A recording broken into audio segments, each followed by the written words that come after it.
Welcome to On the Bobble Podcast, episode 127. I'm your host, Basa J. With with me, the co-host Yuki Lee Bender. Today we're going to be talking about the Worlds recap.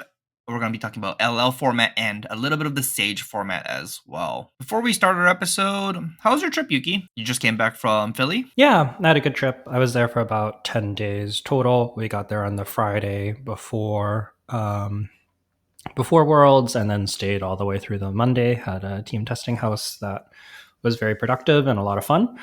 And we'll get into it in the tournament. But yeah, the team did great. It was a fantastic weekend for everyone. I came in 64th, top 64, not exactly 64th, at XN6, and sort of had like a funny last round that just like didn't matter. We're both just like, yep, we're completely locked. Win or lose doesn't change our position in cash. And yeah, so I had a pretty good weekend overall. And yeah, it was a fun tournament. I was hoping to do a little better, but it is what it is. I think I kind of got blown up by losses I couldn't do much about for the most part, except for the Florian loss. I lost to a Florian because I didn't equip Clav and Sarakai, and that put me out of contention for top 32. And that was definitely my fault. That's a pretty big mistake. I've done the same thing before. I've presented no AB against Aurora before, and then I just go, oh, I don't have AB. Good games, and walked away. Yeah, it was kind of tragic because I got him down to 3 life and he killed me with his last card in hand going Grasp Reaping at 3 life. And I'm like, man, if I had the 6 extra life from Clav and Sarakai, I actually don't think I can possibly lose this game. But it is what it is. Happens. Definitely my bad. Mm-hmm. Look, that's what Rune Blades get, you know? Like, if your opponent forgets to equip their AB equipment or their Spell Void equipment, sometimes it's kind of a buy, right? That was that. I guess before we get into the episode, let's do a quick Patreon shout out. Thank you to all of our patrons. A bunch of people actually came up and said hi to me. That was really nice. It was nice just meeting people and chatting with them. So, if you want to come by, say hi at events, please do so. Really appreciate that. And you can talk to Jay as well if you see Jay at events. But yeah, thank you so much to all of our patrons who get back to the show. We couldn't be doing what we're doing without you. And there should be Syndra content coming soon as an update for the list for what I played at Worlds.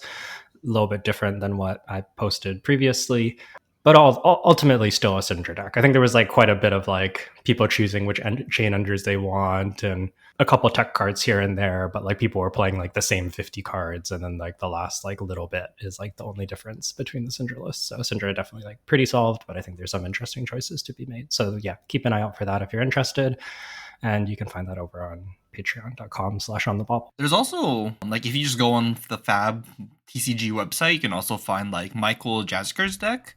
Mm-hmm. He also played Syndra, and I think that list is public as well, right? Yep. Yeah, you can find that one as well. He has like Snatch and Take the Tempo. I kind of went the opposite direction. I cut a lot of the on hits because I feel like a lot of people are trying to block out Syndra. So I just went for like Hunt the Hunters and Art of Dragonfire. So it's like you can block me, but I still get value no matter what. Yeah, I think they're both pretty valid approaches with different trade-offs. Where do you want to start? Do you just want to start by talking about the top 8, or did you want to talk about your experience first? I can talk a little bit about my experience. So I ended up on Syndra for CC and Viserai for LL. I think I ended up 6-3 in CC. One of my losses was the Florian loss, and one of the losses was the last round that didn't really matter. And then I went 3-3 in LL on Viserai. My Viserai deck basically didn't function in 4 of the games. One of them I did win because my opponent was on Dromai and didn't know what my hero did and had to ask to read the cards and stuff. And I think he had played only 3 games of Dromai and we were on round 3 is what he told me. And I almost lost. My deck like completely didn't function, but I guess not completely because I won, but like really bad for what you're hoping for in that format. Yeah, but then the Dromai Viserai matchup is so Viserai favorite that it didn't really matter. It kind of mattered. I got down to 1 and won with my last card in hand, which was sending Rune Flash for 4 with 5 rune chance, and my opponent's just like, I don't have any blues. That's just Dromai experience, right? Their deck is like 80% reds anyways. Yeah. No, for sure. But I was just like, man, I sure hope this is good enough. And it just barely was. But yeah. And then the other two games, I just blew up my opponent, and there was nothing that they could do. So I think Viserai was a good deck. I don't know if I would take Viserai again. He feels a little, when he's good, and when he's bad. And I kind of wish I took a deck that maybe always had play in the matchup a little bit more. Granted, like one of my losses was Kano, and Kano just blew me up. I think the theme of the weekend for me, though, was just like very low agency losses. My LL losses were all like none of my decision points mattered, and my first CC loss that put me out of contention for top 8 between like the LL and the CC was to a Dio. And the Dio just had double item turn 0 and hit a crank item off the top and had Cerebellum processor in play every turn of the game. So they were just 6 intellect, and you don't win those games. Nope. That's one of the bigger reasons why you bring Dash IO is to blow up these Syndras, right? I don't think any hero beats Dash IO when she draws like that, but yeah, that's part of why Dash IO is a good deck. Okay, then let's just quickly run through the top 8 for the Worlds. This top 8 there's a lot of Canadians in this top 8. Yeah, very good showing for Canada this year. We have, how do you want to go through this? You just want to say the names? There's like 16 decks to talk about here. We can just go through it. So first place, we have Dilks on Gravy in CC and Chain in LL. I'm just going to read the hero names. First one is CC, second one is LL. There's Jimmy Nero Demare on Gravy and Chain as well. There's Majin Bay on Verdance and Chain. Ian Zhang on Prism and Marlin. Florin Christian Logan on KO and Chain. That's KO Armed and Dangerous. Michael Jazaker on Syndra and Dash IO. Maximilian Klein on Verdance and Viserai. And then Jacob Allen on Verdance and Starvo. So 4 chains in LL, very notable. And then in CC, we only see 1 Syndra, but we do see, I believe, 2 Gravies, 3 Verdants, and a KO. So largely the heroes that we kind of like expected to see. KO making a bit of a splash in there as a hero that I think has been popular, but maybe sentiment is that he's not as good as the other 3 heroes. And then so no big surprises in top 8 in terms of CC, but maybe expected to see slightly more Syndra and slightly less of something else. And then I think the big surprise was Chain. There was a lot of talk that Chain was not very good going into the tournament because of the Deadwood Dirge bans. Turns out free action points and free cards is still very powerful. As you were saying, like, he is the Runeblade that has the most amount of agency in LL, right? Like, he gets to actually play games of Flesh and Blood instead of being like, I blow you up or you blow me up. And a lot of that is because of access to disruption from the Runegate cards that lets him play a little bit of a slower game. And we saw some lists go as far as playing like Erase Face, CNC, and Pummel, which makes a lot of sense in retrospect because one of the experiences we were having on Chain and testing was that if you get to turn 3, 4, 5, you do really powerful stuff because you have all your soul shackles, but sometimes you just die before you get there. So leaning more into the disruption and trying to play kind of like a disruptive fair game early and then close out the game with Blood Debt later makes a lot of sense and was a really cool innovation that maybe not all of the top 8 lists, but a lot of them landed on in some way, shape, or form. Not all of them were quite as far in that direction, but they all were leaning on the Runegate cards at the very least for disruption.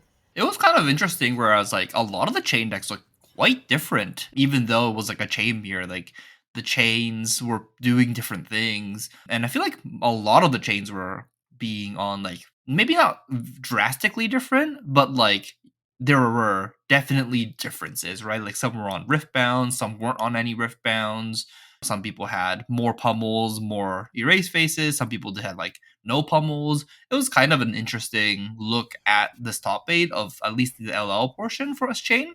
Every time you watched a chain game, it like felt different or looked different. I think they were all playing the Runegate cards, at least the one that destroys Arsenal and the one that takes a card from hand, just because that disruption was so powerful and those cards are so good. And they're all playing Call, of course. Yeah, the really messed up cards. Yeah, they're all playing the messed up stuff. But what's interesting is previously a lot of decks were kind of like either playing all Runegate cards or playing all kind of like the Boomer chain cards, the Rift Bounds, the Bounding Demigons. And we saw some lists playing all RuneGate, and we also saw some lists like Matthew Dilks running a bit of a hybrid, having those Rift Binds, having those Howl from Beyonds, and doing a lot of the like OG chain stuff, but still having just enough Runechant generation and RuneGate cards to be able to do a little bit of that as well with like Malefics and Read the Runes and those types of things. Like just enough to make yourself feel unfair sometimes, right? Yeah, exactly. It'll kind of take forever if you just talk about all of the games in the top 8. So do you just want to talk about the finals? Yeah, so in the finals, we saw Matthew Dilks versus Michael Jazaker, both fellow PCG Invasion teammates. So shout out to them. It was a big weekend for the team. Also shout out to friend and testing partner Ian Zhang and Majin Bei also, who, yeah, so like 4 people I test with are all in this top 8, which is crazy. There's a lot of people to cheer for, and it eventually comes down to a Canada versus Canada finals with Dilks and Jazaker. Dilks is first seed, so he gets choice, and interestingly, he defers the format and decides to choose turn order, which lets Jacuzzi choose and to play CC. So Dilks gets to go first on Gravy, but it is Gravy versus Syndra, which is like interesting because I think a lot of people are like, oh, maybe he doesn't want to play Gravy Syndra. Maybe he wants to play the LL matchup, which was Chain into Dash.io, and his Chain deck was quite teched for Dash.io. He has Amulet of Echoes, he has those disruptive RuneGate cards, and it looked like he had quite a bit of practice into that matchup because a lot of Team PCG Invasion was on the Dash.io deck.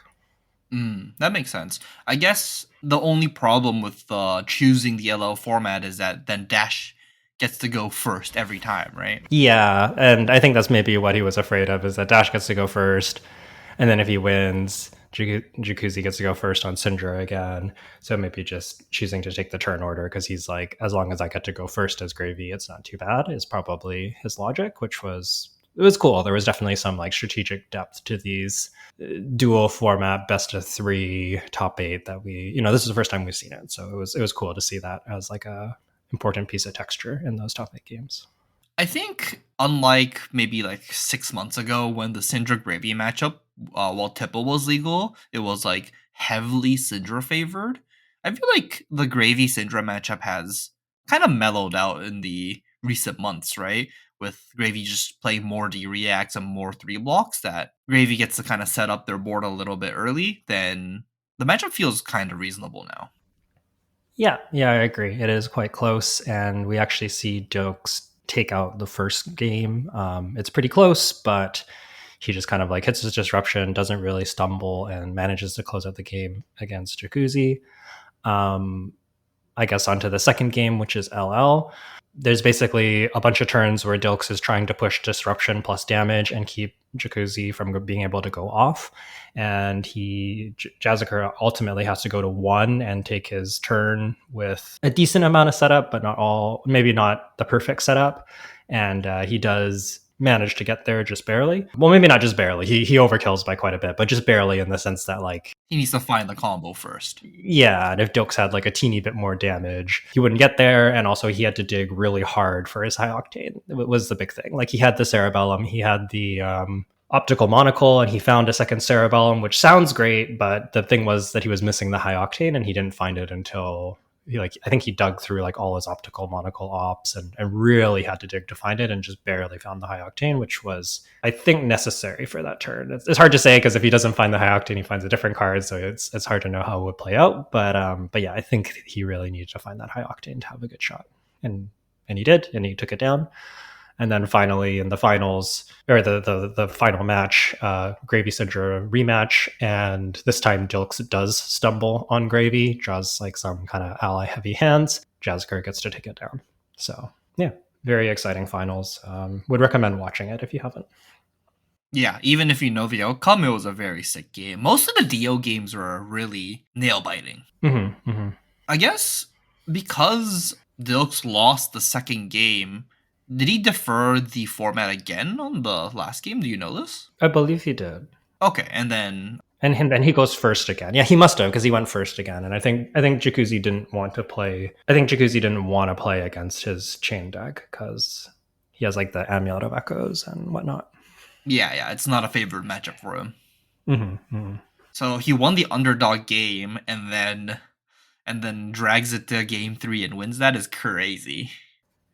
Yeah, definitely very tense and very, very exciting. So, yeah, I think all in all, this mixed format, best of 3, top 8 was pretty cool. I liked watching it, and I guess I didn't ask people who played it if they enjoyed playing this more than the best of 1, but I would imagine they did. I would prefer this because certainly, like when you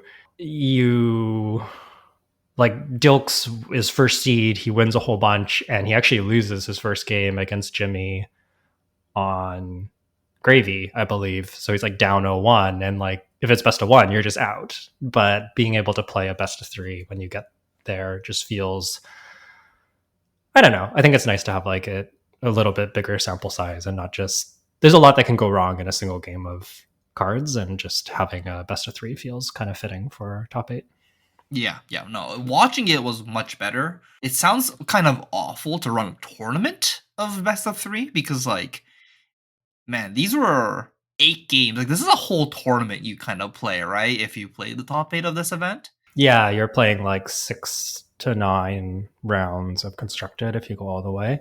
It looked like a very long day. Like the coverage, I think, is 9 hours or so. Some of it's probably because I think that they go through the games.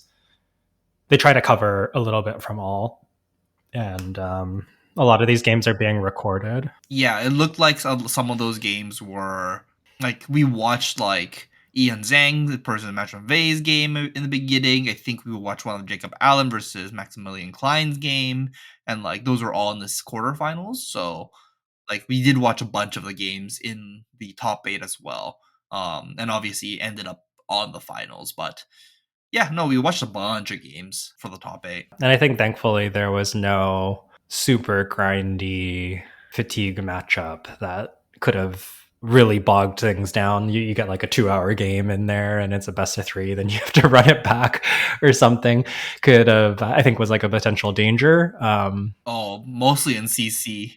Yeah, mostly in CC right now. I think it's pretty hard to do in the current LL format, but like if you have like a Jarl in there or something, you could have some really long games. But yeah, or even like Fatigue Florian versus a Verdance will look awful. yeah. Mostly when both players are trying to keep track of the pitch stack, and then they're gonna take extra time to make sure that they're right on their pitch stack. Oh my god, that'd be awful. Potentially some hiccups that could have happened, but they didn't. Yeah, it was very cool to see. Then let's talk about the CC portion from Worlds. So at Worlds, this is just the Worlds data.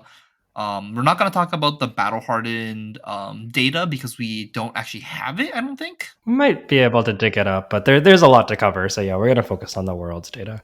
Yeah. I don't think it'll be worth our time to try and dig it up, and it's not really accessible easily, right? It's not publicly available, at least. Or it's not publicly available on the FabTCG website. Yeah. It might be on Fabblazing, But yeah, so the most represented deck in CC for Worlds is Syndra, followed by Verdance. So there was 86 Syndra and 67 Verdances. So that's like majority of the tournament, almost 50% actually. And then followed up by Gravy Bones, Prism, Kasai, and KO at 32, 20, 19, 19. So that's basically the rest of the format, plus a 17-17 Acilio and 16 Arachne, and then a bunch of single digits of like 12 different heroes.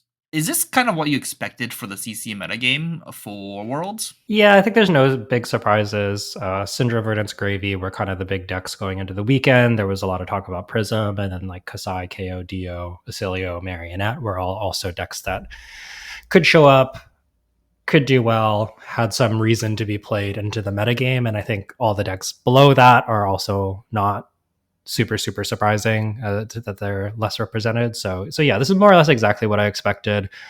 I think the biggest surprise was that Gravy Bones was all the way down at 32. I thought it would be more like a top 3 decks, but it was almost more like a top 2 with Syndra and Verdance. And Gravy did have a gap above all the other, 32 compared to the others that were at like 20 copies, but I thought Gravy would be more at like, I thought it might be like 70, 60, and 50 or something instead of 86, 67, 32, something along those lines.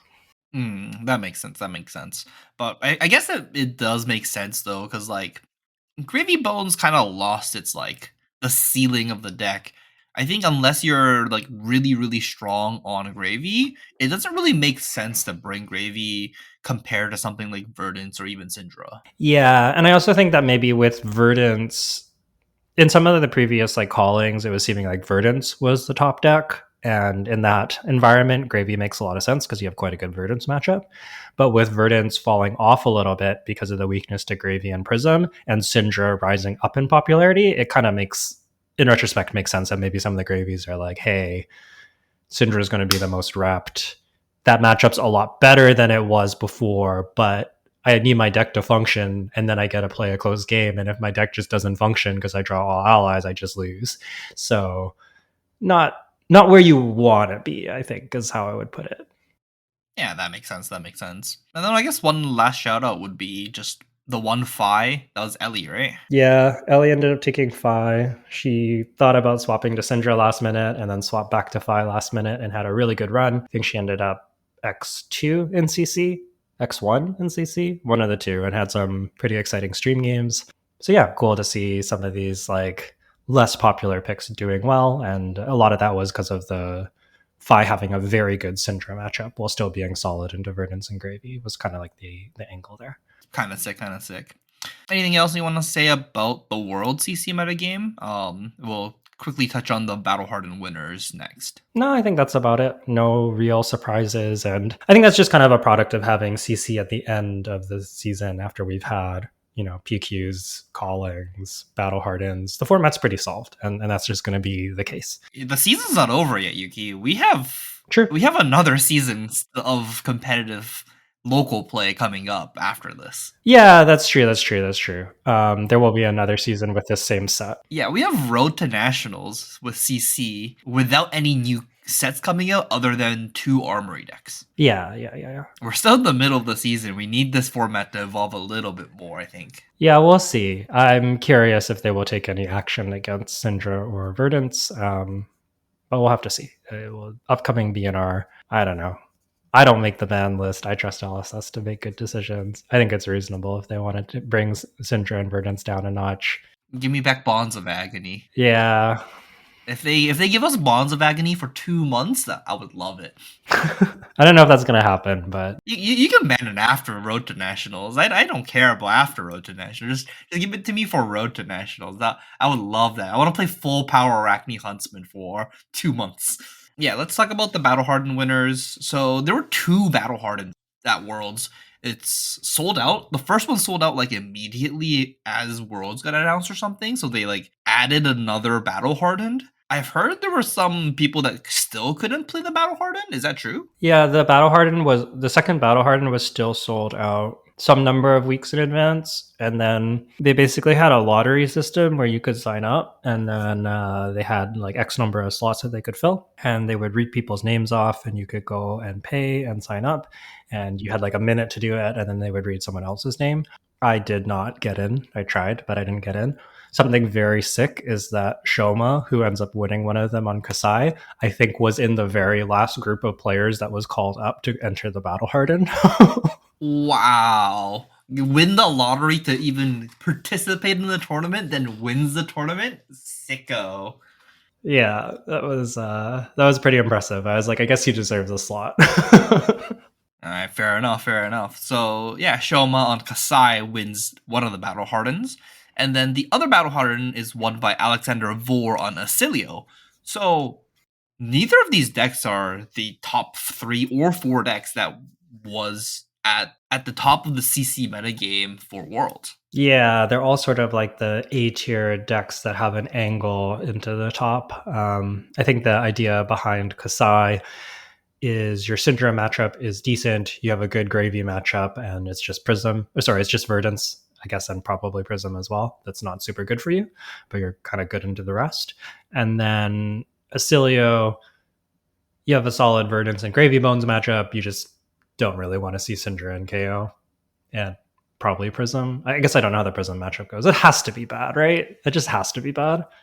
Yeah, they have AB in terms of angels. Yeah, that sounds kind of bad. They also just like hit you, and I don't really know how you stop their heralds. So yeah, anyways, they're both decks that have like some solid matchups into some of the top decks, but also have some problems. And I think this is the category of deck that like not surprising to see a top 8 worlds or win a battle hardened or something like that. It's sort of like not the probably not the most optimal choice compared to the top decks, but it's still a solid choice. And if you hit reasonable matchups, that you can absolutely do well, especially if you're a strong pilot like Shoma or Alexander Vor. I guess I just thought about this, but Acilio does get to shock Ampit into some angels if they attack you with an angel. Yeah, that is true. They do have to be careful of that.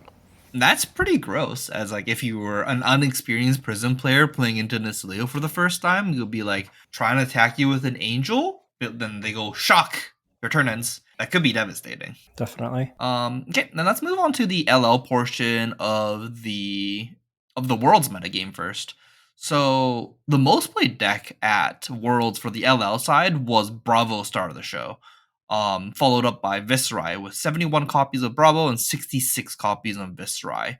So those were the big two decks that we thought would show up the most, and then followed up by Marlin, Dio, Chain, Dromai at 38, 33, and then Chain and Dromai at 22 each.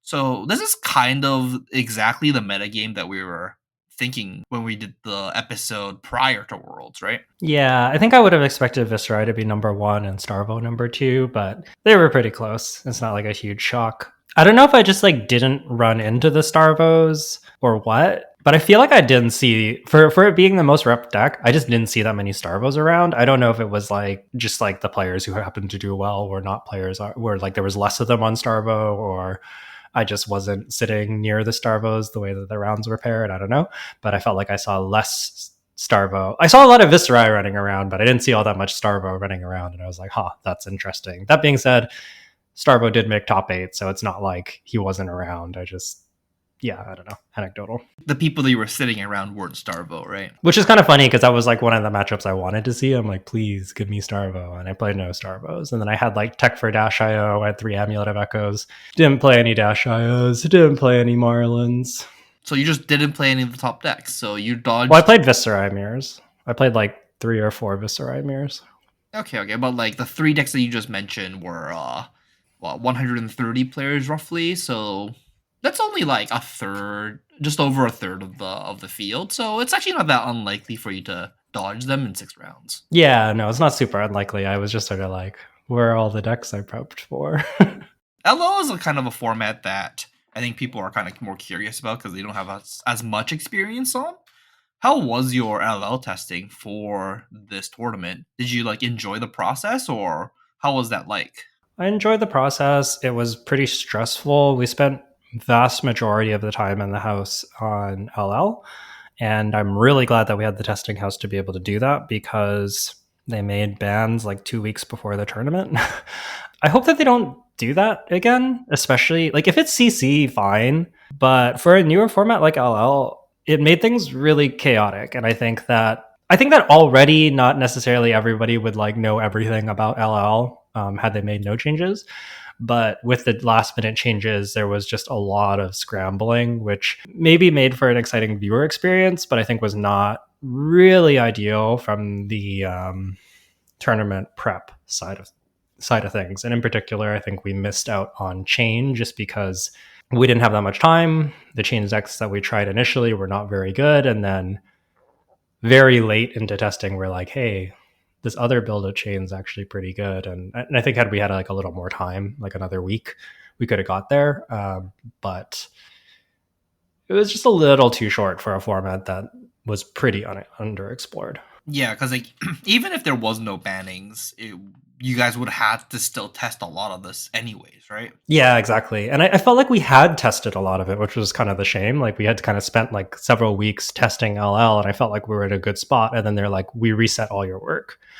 And then we tested again, and then they reset all our work again. And that was a little frustrating. Like the fact that there was like multiple BNRs within the like 6 weeks leading up to the event. It felt like a lot of testing time got not completely lit on fire because like, Ian took Marlin, and Marlin was a deck that we had been working on that whole time. So it's not completely wasted, but Yeah, definitely had to go back to the drawing board multiple times, which was a little unfortunate. But that being said, I did enjoy testing LL. The games were pretty fun. I guess a question next would be, what's your final impression on the format? Like, do you enjoy LL? Like, would you still play LL, or what's like?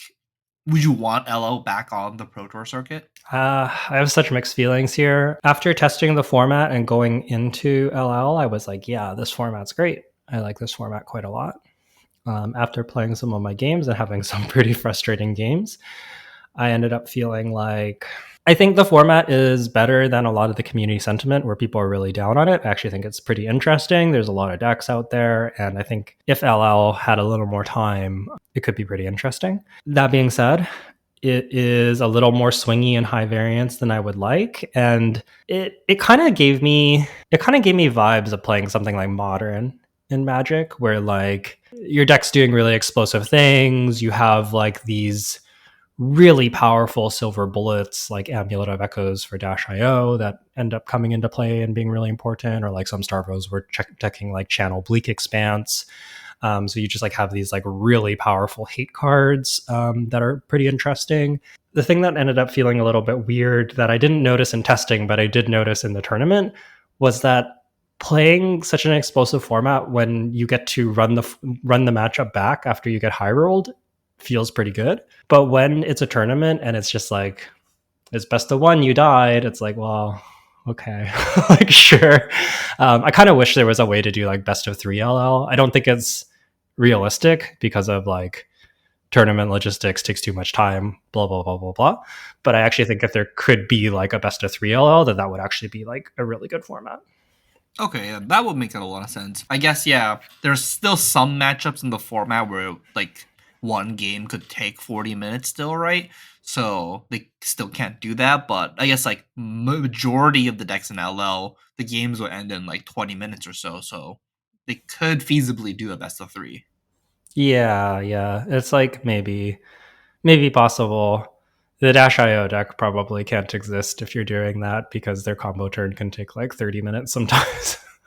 Yeah, that makes sense. That makes sense. Well, I guess in that sense, like sometimes it's probably correct to do like the magic thing of your opponent presented the combo, you just concede and you go to the next game. That's true. That's true. Yeah, it might be possible that they do like 65-minute rounds, best of 3, something like that. I think I wouldn't mind seeing that. And if you have a really drawn out like I don't know, Gravy new mirrors. versus sure like Gravy Mirror or like new versus something like you play your best of one and that decides your match, and maybe that's just okay. Yeah, well, that still happens in like Magic the Gathering and stuff, right? Like the control meters in some formats can go forever, and like neither player has a win con, so like they just like sit there just trying to win the first game. So like that might actually just become a thing. Like that doesn't actually sound that awful. And then if like the majority of the decks are explosive enough to actually close games in like first like 3 or 4 turns of the game, you could feasibly do a best of 3 in LL. Yeah. I think it definitely might be possible, and I for me that would improve my enjoyment of the format a lot because I think it's just a little bit too swingy for best of one Flesh and Blood in my opinion. Like it just doesn't feel that flesh and bloody, but where like all your decisions matter. That was my biggest gripe with this tournament is I felt like a lot of my losses I was like I lost by like 30 life. Like it just like not we did not play or like I did not play a game where I had any interesting choices really. So yeah, I think that extending that across a bigger set would do wonders for the format. And I don't know, I think if we saw best of 3 LL, I could be in favor of having it back at Pro Tours, or if they decide that that's not possible, I think maybe it living in the like calling and showdown part of the organized play structure might be the best place for it. I guess before we move on, just a quick shout out to Sunny, who won the calling on Zen, a Tamer of Purpose. What is this Zen deck? Do you know anything about Zen for the LL format? Like, is it just been around, or is this something special? Yeah, Zen mostly uses Art of War and like Chase the Tail type stuff. They do get to play Bonds of Ancestry, but it's restricted to one copy. And they run Stubby Hammers typically and go for like a big Tiger turn.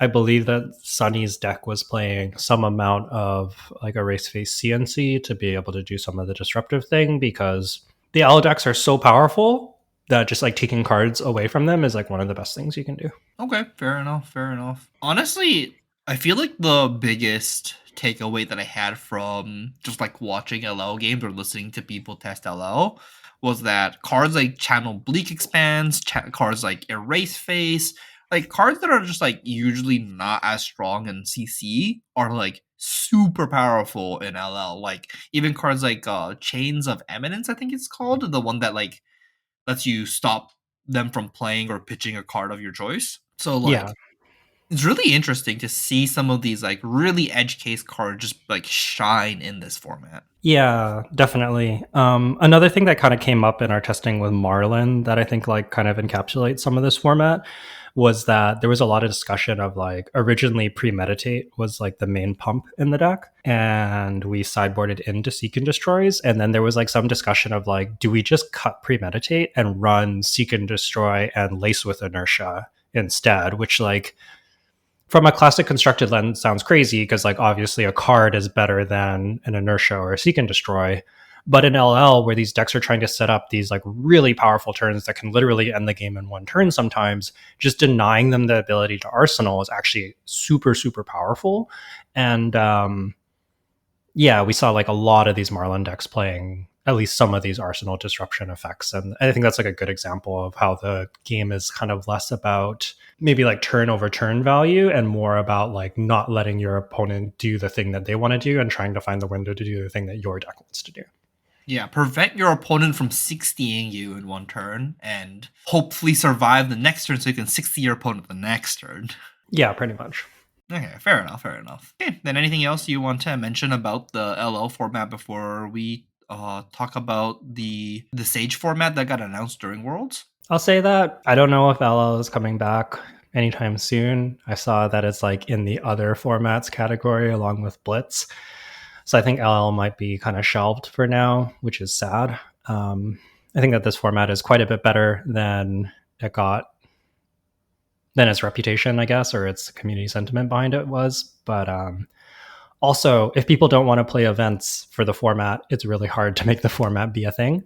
I kind of feel like it's a shame that we had LL as like a format that was like kind of around, but not really managed by bands for like super, super long. And people just saw the super broken, unbalanced LL format with like all star vote top eights for like multiple events. And people kind of lost, it feels like people kind of lost interest in the format. And I think that that's too bad. And I just, yeah, I hope that it can come back and have another shot at some point because I think that to me the format just felt like a little bit mismanaged overall. I think had they just like introduced LL and started with the PQ season and like assigned people so that like assigned stores so they have to run LL and they don't have like the PQ changes, and that was like the start of the format, I think LL could have been in a reasonable spot. But I think because of the way it was managed and because it kind of sat and languished for so long, it's like just, yeah, community sentiment has really soured on this format. That being said, I'm glad that they seem to be learning from that and starting Sage out strong with, you know, like a PT appearance, showdowns, tournament support. They had a ban list already ready going into it. It feels like they were much more on top of everything releasing this format, I guess. And I think that's good. So I'm hopeful for Sage. Okay, that makes a lot of sense. Yeah, I'm also hopeful for Sage. It does kind of feel like Commoner Plus to me. So like it feels like they've already, kind of know what to expect from the format a little bit more than in LL, where kind of anything goes and all of the broken stuff can happen. Whereas, it's kind of hard to do the messed up stuff in Sage. So I guess let's move into Sage. And where do you want to start from? I guess let's talk about the PT Yokohama format. It's going to be very similar to the one for Worlds at Philly this year. Next April, we're going to have CC plus Sage. So unfortunately, no draft again, which I'm very sad about. I guess we have Sage. I'm not sure if I like this or not yet. Like, is this going to be like another LL thing, or do you have a little bit higher hopes for this? I have higher hopes because they're going into it with a ban list and a competitive season. So I think that Sage hopefully will be better. I have yet to actually play games of Sage because I was focused on Worlds testing, but yeah, I'm hopeful for this. I'm sad that there's no draft, but we do have confirmation that draft is coming back, and Pro Tour, where is it? Las Vegas afterwards is CC plus draft. So I'm glad that we know that draft is making a return. I'm sad that we have 2 tier 4s in a row with no draft. That's fair. That's fair. I guess we don't actually have a set coming out, or like a main draftable set coming out for PT Yokohama then, right? It'll be after PT Yokohama, I think. Yeah, that's right. Pen, or what is it? Compendium of Wraith is the set that will be coming out that supports Sage, and it is a supplemental set. So that basically means it supports all the classes and heroes. It's not made to be drafted. I think it's the biggest set we have. It's like 400 something cards, which is crazy. There's some reprints in there, like Shelters, Eye of Ophidia, and they said some other fables as well.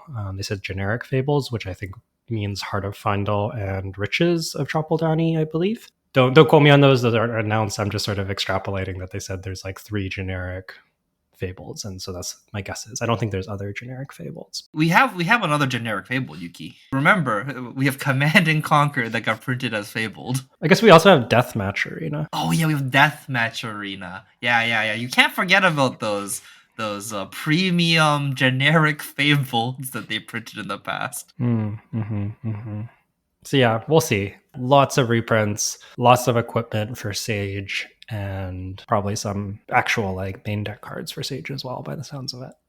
Yeah. So at least they've announced that there's going to be 80 new equipments at commons and rares designed for the Silver Age format, which will drastically change the format from what we currently see right now. So it's really kind of impossible to test this format at this point in the stage. Yeah, I mean, like people are already playing it. There's some battle hardens attached to the callings at the end of this year that are Silver Age that people can try out.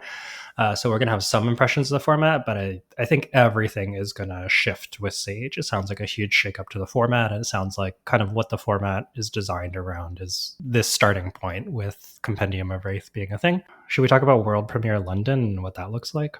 Yeah, sure. I actually have very little information about World Premiere London. I didn't really look into it yet. The only thing that I do know is it's going to be February 6th to 8th, and it's World Premiere London, so it's kind of inaccessible for me, and it's not limited, so I have very little reason to go. So what is this format, Yuki? So the world premiere itself, you get some of the Sage starters, like the precons, and then you get some packs, and you can use the packs to upgrade your precons, which actually sounds kind of fun. I'd probably be down to play this. The calling attached to it, however, is just Sage constructed. And I have to imagine Compendium of Wraith is legal. I don't know if we have official confirmation, but you can buy boxes of Compendium of Wraith. So I assume the intention is that you can play Compendium of Wraith cards in this Sage calling, which is like kind of cool. But functionally, it means that you like want to play the world premiere and then you want to buy 2 boxes. And then you want to like also sign up for the event. And when it's all said and done, I think it ends up being like £400 or something. Like it's like this event, like not even counting the flight and accommodation, costs like 700 or 800 Canadian dollars just to like be able to play it, because like you kind of need the boxes to be able to get the cards from the set, right?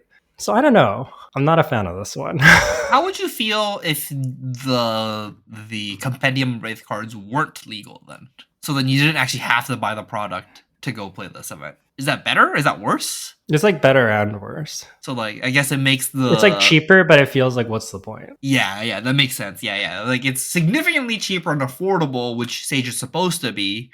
You know what I would expect though? Is I would expect there to be vendors at this event that would have opened infinite of this product and have these Silver Age cards for sale at these events, right?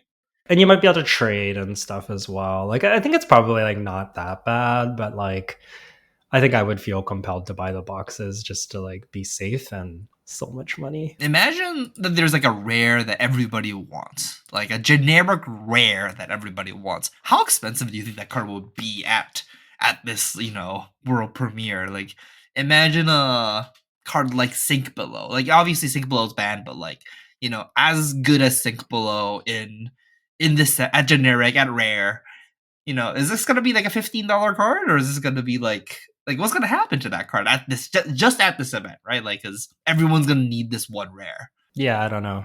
It sounds spooky. Yeah, it's there's a couple of things that could go wrong depending on how the set's printed. The other thing I do want to talk about is the MSRP on this set. It's kind of crazy. The MSRP per display, there's 24 packs, and I think it's 9 card packs, is starts at $144.90 USD. For our fellow Canadians, it's about $200 Canadian, 134.90 euro, so like 135 euros.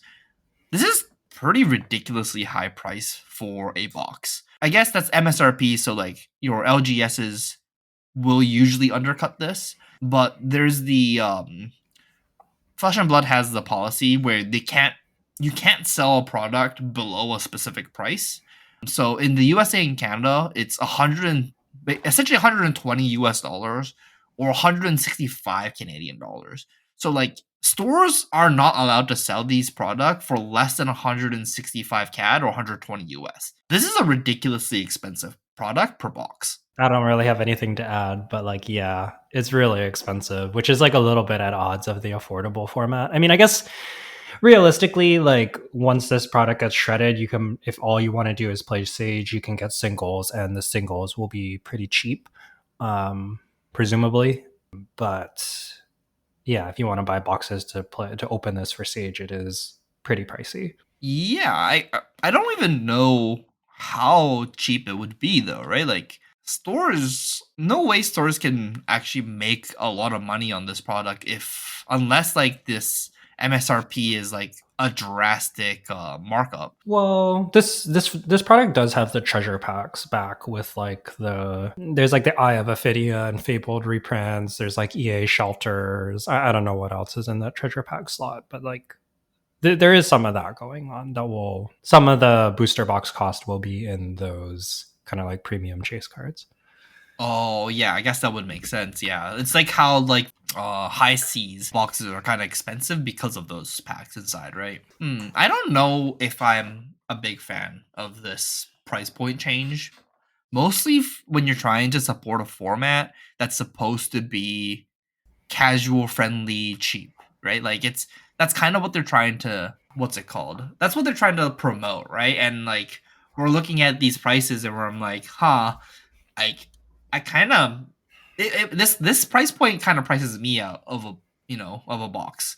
And I'm pretty into this game and like I play this game a lot. I know this is gonna price people out of this game pretty quickly, I think. Like a casual person that usually doesn't play Flesh and Blood is gonna look at for what us Canadians we're looking at like a $10 pack essentially, like a $9 pack is we're not gonna buy a $9 pack for a supplemental set. Like that's kind of crazy. Yeah, I don't disagree. I don't know how much of this is just like inflation, which sucks. But like, what are Avatar: The Last Airbender booster packs going for? I actually don't know. I haven't looked at a Magic booster pack recently. I would assume like $6 to $7, which is still cheaper for like a play booster. And then the collector booster market is ridiculous for Magic right now. It's kind of crazy.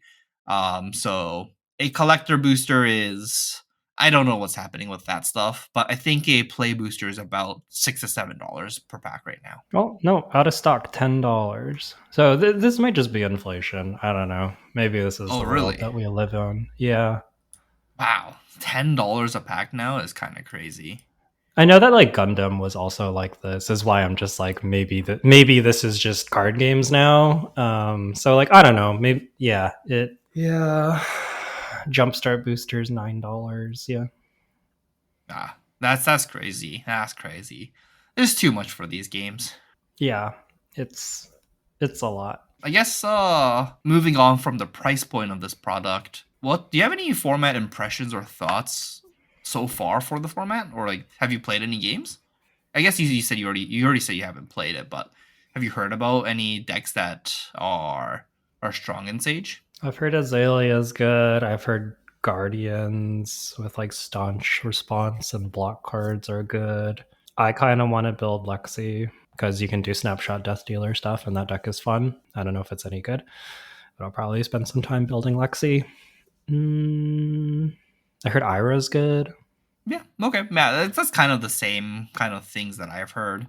The only thing that I am a little bit worried about is the playability of this format with the Mastery Pack Guardian block cards at rare. They're all just 4 block, they just block for 4, and they kind of don't have any downsides as long as you're playing equipment with Guardwell or Battlesworn, because you just use it and then you just use these block cards afterwards, and they just keep on getting -1 counters if you lose the clash.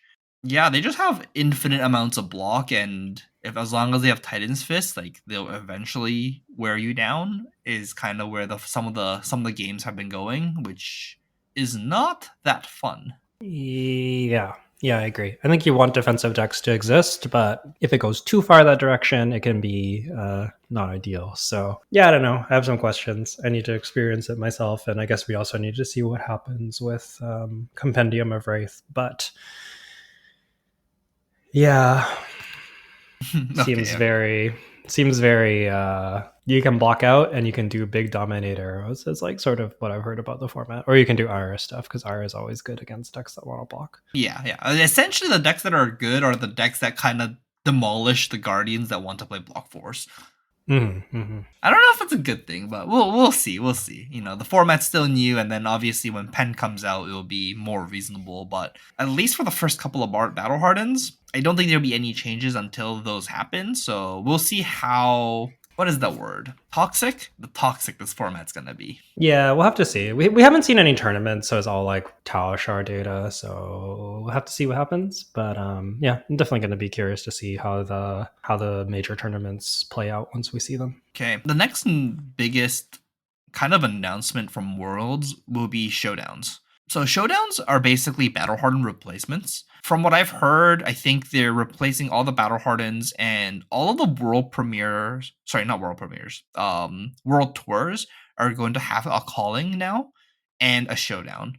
So instead of some of the world tours just being a battle hardened, now they're all going to be calling plus showdowns. What this means, showdowns are going to be run with the Sage format only. So there's always going to be a Sage event at every World Tour, plus one more format for the actual calling. In addition to that, they increased the prize pool for the Battle Harden essentially, because Battle Hardens used to be $2,000 prize pools. Now they're 5K prize pools, which is like a significant increase and a bigger reason to go play these events. Do you like this change, Yuki? I think this is a pretty good change overall. So for a long time, I felt like they had this problem of like people wanted more callings and more events to go to, but they could only run so many callings. So having more battle hardens to run more events made a lot of sense. But this year, they've increased the prize pool for organized play to like 2 million instead of 1.5 million, and they're just running way more callings. So I think that this makes a lot of sense to just like making the attached battle harden that is now called a showdown a bigger deal is a good thing, because I think that the battle hardens were just like pretty bad EV. Even if you're at the event, the EV on them is just like not very good. Just like the entry is kind of expensive and the prize pool is not all that much. And yeah, the battle hardens were kind of mediocre. And you kind of created this really weird environment where the battle hardens were like not that profitable in general, I think, for stores to run, from what I understand. And they were very hard to travel to as like a standalone event. Like if you can drive to the battle harden, like sure, but outside of that, like flying to a battle harden, there are players that can do this. They maybe live in a place where flights are cheap, or they have the means to do this. But like for your average person, if you're getting on a plane to get to a battle harden, it's like already not worth it. So I think that just like battle harden as like a standalone format just wasn't really something that worked that well, in my opinion. And I think just like making it bigger and making it just attached to other larger events is probably a really good move. Yeah, I agree with that. And like the bigger prize pool is actually significant. Like first place now gets $1,500, and then pays out to top 16, which is a way better prize payout in my opinion. And it pays out $175 for top 16. Because I think before, like top 16 gets nothing, top 8 maybe gets around that much money. So it was often like if you top 8, you like get your entry back in a little bit. If you do anything worse than top 8, you too bad. And then if you're looking at like being on a plane for the event, you basically have to like make finals for it to be worth it. If you make finals, you make it worth it because you get a PTI and not the money, because the money just pays you back for your flight plus entry. Yeah, so I like this change a lot. Now you can top 4 to make your money back essentially if you fly to these events, and they're all obviously also attached to a calling now, so you can, if you're going to travel for a calling now, you can always play a battle harden, and I like it. I like this format. I like this change a lot. Honestly, I like it whenever a company dumps um more money into prize pools in general. So you know what, thank you LSS. They didn't have to do this and they decided to do it, so you know what, thank you. Yeah, definitely a nice change. And I think it also makes a lot of sense with like the updates to World Tour points. Essentially, they've announced that they're replacing ELO with World Tour point rankings, and you qualify for events based on your 3 most recent seasons of World Tour points. This is the same as the like player for the year stuff. And essentially, they've also changed some of the points breakdowns so that worlds and PTs are worth more, callings are worth a little bit less, and showdowns, which are battle hardens before, are worth the same. But basically, I think that these changes also make sense with World Tour points because it makes them a little bit less farmable. Like with more weight on PTs and Worlds, it means that those are by far your most important events. And you can do callings, but like it basically stops the like battle hardened grind where it's like if you want to be player of the year in North America, you need to fly to all the battle hardens because like if you win one of them, that's worth like 4 points, and like that really adds up because there's so many battle hardens. Whereas now it's like, sure, you can like top the showdown and like get some points, but like on that same weekend, there's like also a calling, so it's not like you're not farming like additional points by like just being able to go to infinite events. And that was like one of my big critiques about the World Tour point system previously, was that like it's just like a little too grindable and a little bit too much of like who can go to all the battle hardens, and those players just have a huge advantage over people who can't. So I think that with using World Tour points for qualifying for events and all of that, I think these changes make a lot of sense as well. I actually like the changes for the World Tour points. The Elo system was kind of awful for at least the people who were trying to grind the points, and then now them changing to the World Tour points is a good change.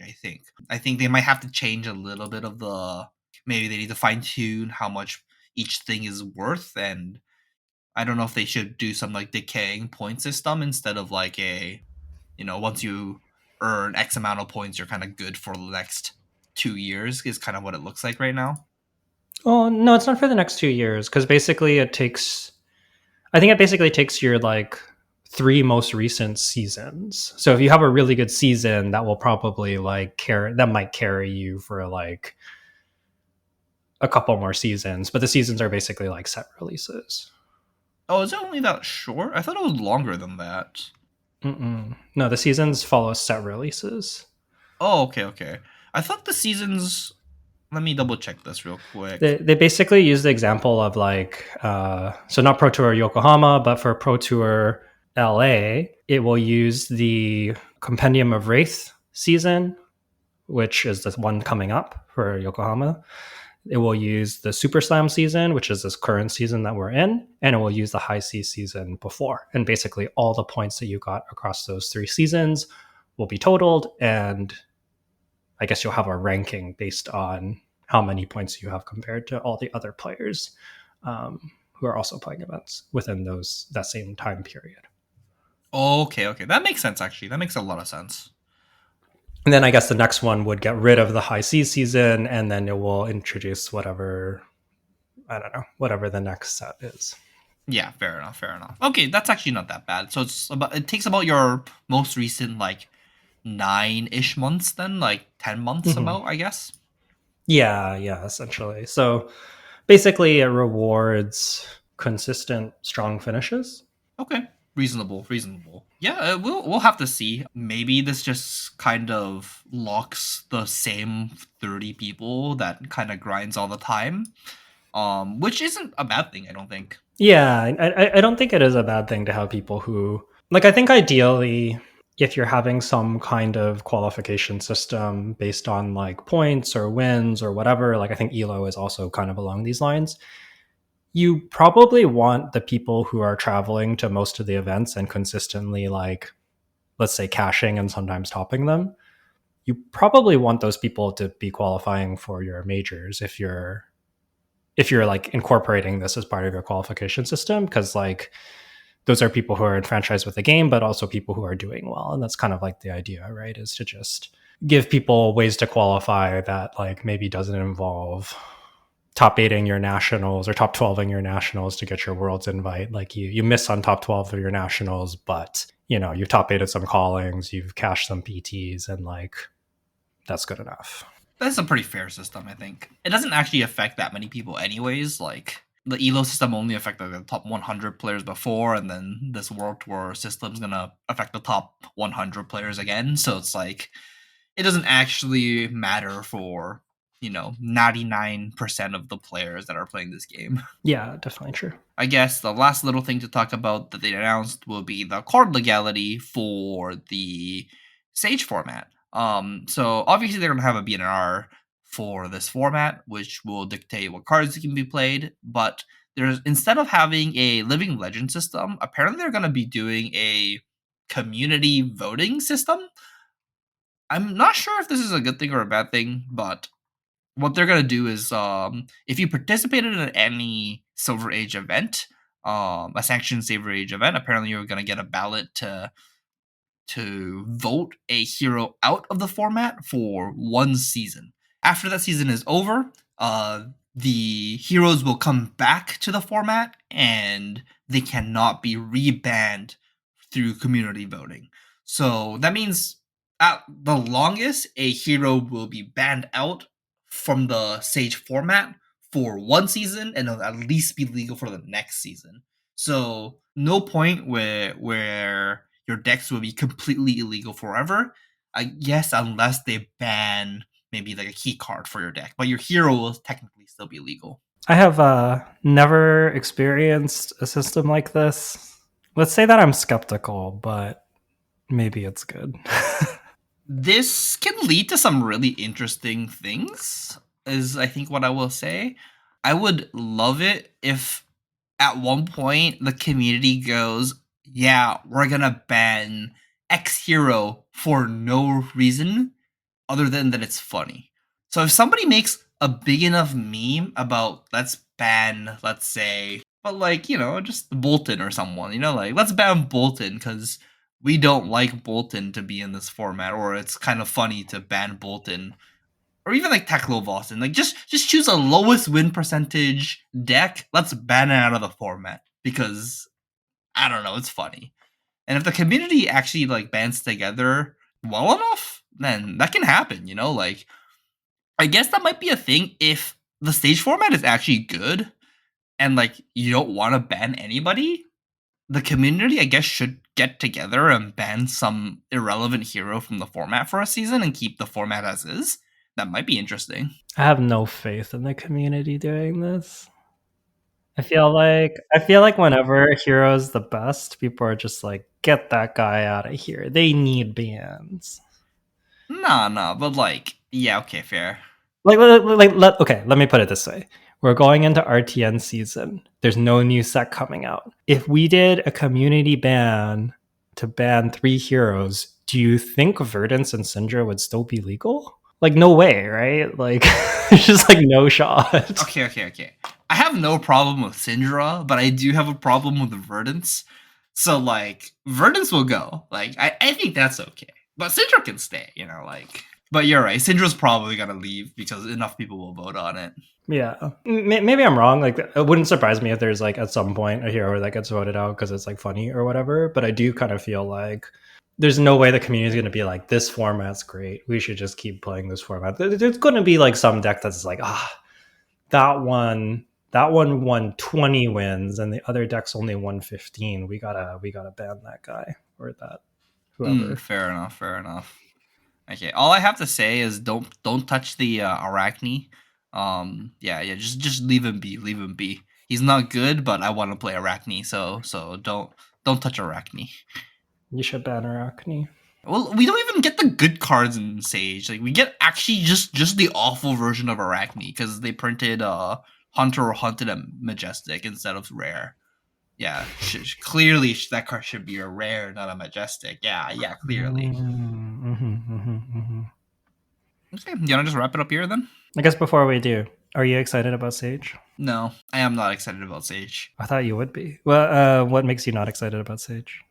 So, I think the biggest thing that I liked about Commoner was that the games were grounded and grindy, and the cards weren't powerful. Rares are powerful, unfortunately, so the games are going to be a little bit more explosive. And then they banned every grindy card that I like. So I just don't get to play Fate Foreseen. I don't get to play Sink Below. And then now the only thing I can do if I want to be grindy is play Guardian block cards and not be interactive. That sounds kind of awful. Oh, I thought you would be like, yeah, Guardian block cards. I get a block. Yeah, I like that kind of gameplay, but like when that's all you're doing, it's not. Even though I would like to play decks that are super grindy, I kind of want them to be somewhat interactive. Like I still wouldn't want to play like the Lyath LL deck that that was wandering around the LL format that just only blocked and did nothing else. I'm not a fan of that kind of stuff. So I'm more of a fan of the really grindy Florian Fatigue deck that Edison was playing, if you know what I mean. Sure. You want to do something to pressure your opponent back. You just want it to be kind of crappy. Yeah. Like I wanted to be interactive with the game. I just wanted, but like I kind of like playing really long interactive games and not just uninteractive long games. Reasonable. Yeah, like Arachne Huntsman and CC. Oh, that's peak. That's fair. Yeah, that's actual peak gameplay. You get to you're pitch stacking corrosives just to like rip one combo card from your opponent's deck. You're playing Hunted or Hunter and like pitching it into your pitch stack just so they can like you can snipe one exact card you need to take from the Verdants. Things like that I like. If I'm just blocking for 12 every single turn and swinging hammer, less fun. Okay. Reasonable. Yeah. I'm gonna withhold judgment on this format. I'm hopeful for it though. I think I'm excited to like try out some games. I want to build Snapshot Death Dealer. That's kind of where I'm at with this format. I'm just like, I want to play Lexi again. You don't want to just play the double lace with Bloodrot Dominant Azalea deck? No, I want to sit there and draw a bunch of cards. Okay. So like you just want to draw a bunch of cards, whereas like I want to play some like dinky attacks and like make my opponent's life miserable. Yeah. Okay. Fair enough. Reasonable. Drawing cards is fun. Yeah, exactly. Okay. I think that's gonna wrap us up there. Hopefully you found this episode interesting. If you want to get in touch with us, you can find us on social media. Jay is at UAdaJ on Twitter, and I'm at Yukili Bender, also on Twitter. I'm also on Blue Sky with the same handle. And you can find us on Patreon as well, patreon.com/onthebobble, or you can email us directly at onthebobble@gmail.com. If you have any questions that you would like answered, the down season is the time to do that. I know we have a backlog of at least one or two questions that probably will be covered next week soon, in the coming weeks, because it's just kind of like a great time to do that. But yeah, there's other things that you would like to have answered on the show. Please get in touch with us in one of those ways, and we'd love to hear from you. And hear your feedback. But yeah, that's going to wrap us up. Thank you all for listening, and we'll see you all next week.